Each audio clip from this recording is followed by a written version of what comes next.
자, 그러면 화물연대 파업 상황 취재해온 경제팀 홍신영 기자와 좀 더 이야기 나눠보겠습니다. 자, 홍 기자. 파업 쟁점이 안전운임제였지 않습니까? 일몰제 시한이 다가옵니다. 가만히 두면 이제 올해 말로 끝나는 거죠. 사실 그렇게 되지 않게 하려고 화물연대가 파업 철회를 결정한 겁니다. 안전운임제는 운송기사들에게 안전운행을 위해서 최소한의 운임을 보장해주자는 취지로 도입된 제도인데요. 네. 지금은 시범 적용 중인데 이걸 제도화하고 대상을 넓혀야 한다는 게 화물연대 요구였습니다. 파업을 끝냈으니 정부가 당초 파업 전에 제시한 3년 연장 약속이라도 지키라는 게 화물연대의 지금 입장입니다. 자, 이런 상황에서 국회 국토위 소위원회에서 오늘 3년 연장 법안 이건 통과가 됐습니다. 이게 그런데 어떻게 될지는 좀 더 봐야 된다 이거죠. 네, 정부 여당이 빠지고 야당 단독으로 진행이 됐고요. 네네. 법적으로는 본회의까지 통과가 돼도 대통령이 거부권을 행사할 수 있습니다. 거부권이 있군요. 네, 결국 올해로 안전운임제가 끝날지 아니면 3년 더 연장될지는 파업을 굴복시킨 정부 손에 완전히 맡겨진 상태입니다. 이게 이제 사실상 백기투항했다 이런 표현도 나오는데 화물연대 입장에서는 지금 파업에 들어가서 건진 게 없습니다. 오히려 이제 코너에 더 몰린 그런 상황이 돼버렸는데 화물연대 내부 분위기는 어떻습니까?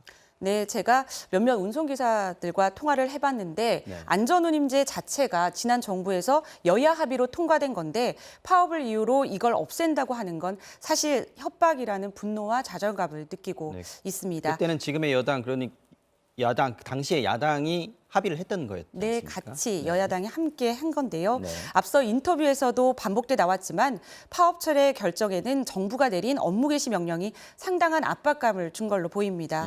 협상이나 중재도 없이 업무 개시 명령을 발동했고 또 공정위가 나서서 조사를 했죠. 여기에 경찰 수사까지 정말 정방위 압박이 가해졌는데요. 네. 또 여기에 개인적으로 생계를 위협받는 상황에서 느낀 두려움도 컸다고 합니다. 네. 귀족 노조, 민폐 노총 이런 식의 비난 여론을 견디기 힘들었다는 말도 있었습니다. 자, 이제 정부로서는 거봐라 강경 대응하니까 이렇게 되지 않느냐 이렇게 볼 수 있을 것 같습니다. 이번 파업에 대한 정부 대응이 노동계에 미치는 영향이 적지 않을 것 같습니다. 네, 지난 6월 파업 때 정부와 화물연대는 협상을 5번 했는데요. 이번 파업 때는 2번뿐이었습니다. 이마저도 두 번째는 정부의 일방적 입장 통보로 40분 만에 끝났습니다.